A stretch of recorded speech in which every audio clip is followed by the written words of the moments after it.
माय news 28 मराठीमध्ये आपले स्वागत आहे। आजच्या मोठ्या बातम्यांबद्दल बोलूया। खावडा टॉवर लाईन विरोधात तीव्र आंदोलन उभे केले जाईल, राजन गावंड व भगवान सांबरे यांचा इशारा। भिवंडी तालुक्यातील 20 गावांमधून खावडा टॉवर लाईनची हाय व्होल्टेज विद्युत वाहिनी जात आहे। सदर टॉवर लाईन मुळे शेतकऱ्यांची शेकडो हेक्टर जमीन बाधित होत आहे। त्यासाठी शेतकरी कृती समिती सातत्याने सदर प्रकल्पाला विरोध करत आहे। सदर विरोध हा शेतकऱ्यांच्या हितासाठी असून शेतकऱ्यांना योग्य तो मोबदला मिळावा यासाठी आहे। गेल्या अनेक दिवस शेतकरी कृती समिती सदर यंत्रणेला वारंवार पत्रव्यवहार करत असून त्यांच्याकडून समाधानकारक अशी उत्तर आतापर्यंत शेतकऱ्यांना व कृती समितीला मिळालेली नाही। उलट सदर खावडा कंपनी वृत्तपत्रांमधून जुने संदर्भ देऊन जुने फोटो प्रसारित करून शेतकऱ्यांमध्ये संभ्रम निर्माण करत आहे। कंपनी अशाच प्रकारे अरेरावी करीत राहिली तर येणाऱ्या काळात शेतकरी कृती समिती बाधित शेतकऱ्यांसोबत मोठे आंदोलन उभे करेल असा इशारा कृती समितीचे मुख्य समन्वयक राजन गावंड व भगवान सांबरे यांनी नुकताच पडघे इथे पत्रकार परिषद घेऊन इशारा दिला आहे।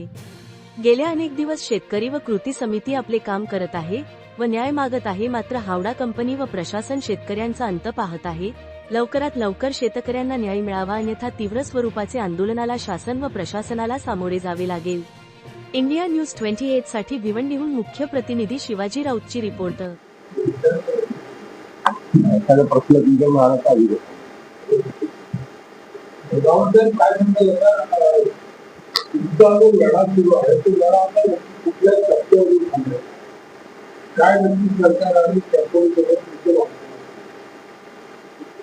खावडा पॉवर प्रोजेक्टच्या संदर्भात आमचा जो ठाणे जिल्हा विविध प्रकल्प शेतकरी कृती समितीचा लढा चालू आहे। हा लढा आता एका निर्णायक परिस्थितीपर्यंत येऊन पोहोचलाय।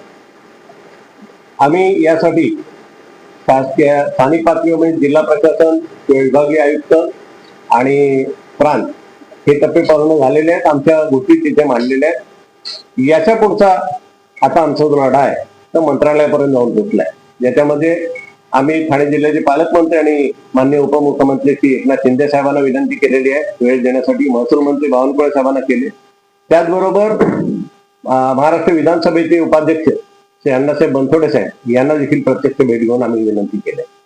यामध्ये मला सांगायला आनंद होतो की माननीय उपमुख्यमंत्री एकनाथ शिंदे साहेब आणि अण्णासाहेब बनसोडे या दोघांनी याला प्रतिसाद देऊन लवकरात लवकर ही बैठक मंत्रालयात आयोजित केली जाईल असं आम्हाला आश्वासन दिलं आहे।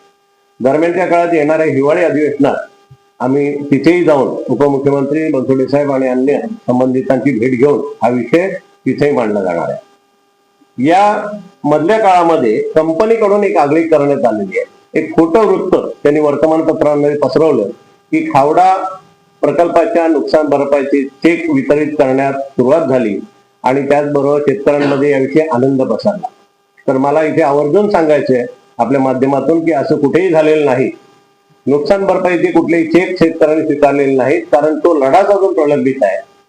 त्यांनी जे काही चेक दिले त्या यापूर्वी गेल्या वर्षी जे काही टॉवर उभारणीचं काही भिवंडी तालुक्याच्या बाहेर काम झालं होतं आणि त्या ठिकाणचे एखाद दुसरा चेक त्यांनी शेतकऱ्यांना कुठल्या तरी जुना दिलेला फोटो त्यांनी प्रसारित केलाय आणि हा विषय आता खावडा कंपनीने या पद्धतीने मांडलेला।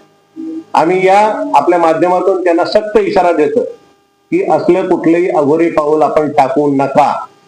शेतकऱ्यांचा उद्रेक जर झाला तर हे तुमचे टॉवर उभे आता जे काय काम झालं तेही जमिनीवर राहणार नाही। आणि मुळातच आम्हाला पूर्ण विश्वास आणि खात्री आहे की महाराष्ट्र शासनाकडून ज्या पद्धतीनं आम्हाला प्रतिसाद दिला जातोय, लवकरात लवकर या आमच्या विषयावर ही बैठक घेऊन या निर्णयाचा निजरा केला जाईल आणि आम्हाला अपेक्षित असलेले लाभ दिले जातील। वापर हक्काचा जमिनीचा लढा हा अतिशय संवेदनशील आणि तीव्र विषय आहे, जो ठाणे जिल्ह्यातल्या रायगड मधल्या शेतकऱ्यांना सातत्यानं त्याला सामोरं जावं लागतंय। इतर प्रकल्पांमध्ये जाणाऱ्या जमिनी आणि वापर हक्कामध्ये जाणाऱ्या जमिनी यातला अतिशय महत्वाचा विषय आज कृती समितीकडून हाताळला जातोय आणि या विषयावरचा लढा लढताना जर आम्हाला अपेक्षित प्रतिसाद किंवा आम्हाला अपेक्षित गोष्टी ज्या शेतकरी लाभाच्या आमच्या कोणाच्या वैयक्तिक लाभाच्या नाही, या राष्ट्राच्या विकासासाठी आपलं योगदान देताना शेतकऱ्यांवर जर अन्याय होणार असेल आणि ते जर अपेक्षित काळामध्ये झालं नाही तर आमच्याकडून एक अतिशय वेगळं आणि अभूतपूर्व असं आंदोलन उभं करण्यात येईल। मी पुन्हा नमूद करतो, ज्याची देश दखल घेईल अशा तऱ्हेचं आंदोलन जर शासनाकडून या विषयामध्ये गांभीर्याने पावलं उचलली गेली नाहीत तर आमच्या शेतकऱ्यांना केलं जाईल. कारण या वापर हक्काच्या जमिनींमध्ये शेतकऱ्यांवर होणारा अन्याय आजपर्यंत कोणी लक्षातच घेतला नाही. मुळात हे सगळे खाजगी प्रकल्प आहेत, जिथे शेतकऱ्याला एकदाच थोडाफार मोबदला दिला जातो आणि ज्या जमिनींवर ह्यांचे प्रोजेक्ट उभे राहतात या खाजगी कंपन्यांचे, ती मात्र वर्षानुवर्ष अब्जावधी रुपयाचा फायदा त्यात उचलत राहतात. अशा वेळेस आमचा शेतकरी त्यात वंचित राहू नये यासाठी आमची ही सगळी धडपड आहे. आणि आमची हित जोपासण्यासाठी, आमच्या शेतकऱ्यांच्या गोष्टींचं हित जोपासण्यासाठी ज्या प्रतिनिधींना आम्ही निवडून देतो त्या प्रतिनिधींनी गांभीर्याने या गोष्टीकडे लक्ष घातलं पाहिजे, अशी आमची कळकळीची मागणी.